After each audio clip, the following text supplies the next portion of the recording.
আমি একজন খাঁটি আওয়ামী লীগ। আসলে যে যাই বলুক, আমি পার্টি করি না, আমার মনের থেকে আমি বঙ্গবন্ধু ভালোবাসি, ওই নৌকায় ভোট দিই। কে পাস করলো আমার দেওয়ার বিষয় না, পাস পেলে আল্লাহর কাছে। আমি ভোটটা এবার জামাতে দিয়েছি, আমার এলাকার ছেলেরা ভালো, এখনও বলতেছি সে এমপি হিসাবে খুব ভালো হয়েছে, যে তারে ভোট দিলে যদি কোনোদিন আবার আমি আওয়ামী লীগ দেখতে পারি, এটাই আমার প্রত্যাশা। একমাত্র দাবিদার স্বাধীনতার বঙ্গবন্ধু, এটা বলতে হবে। তার ডাকেই এই দেশের যুদ্ধ পরিচালনা হয়েছে, সবকিছু হয়েছে। আচ্ছা, জামাতের কিছু কিছু লোক আমার জানা সত্ত্বে আমি জানি, আপনারা তো নিউজ দিতেছেন জামাতে এরা ওই সময় স্বাধীনতার বিরোধিতা করছে, দালালি করছে, এই শেষ কিছু ঢুকে গেছে, তখন মানুষ ওই হেদের দেখতে পারে না, ওই ইতিহাসগুলা জানলে।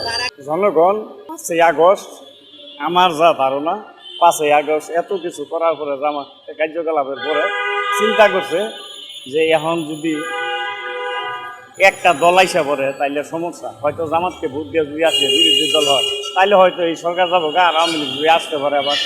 এই ভূমিকাটাই আমার মনে হয় বেশি করছে।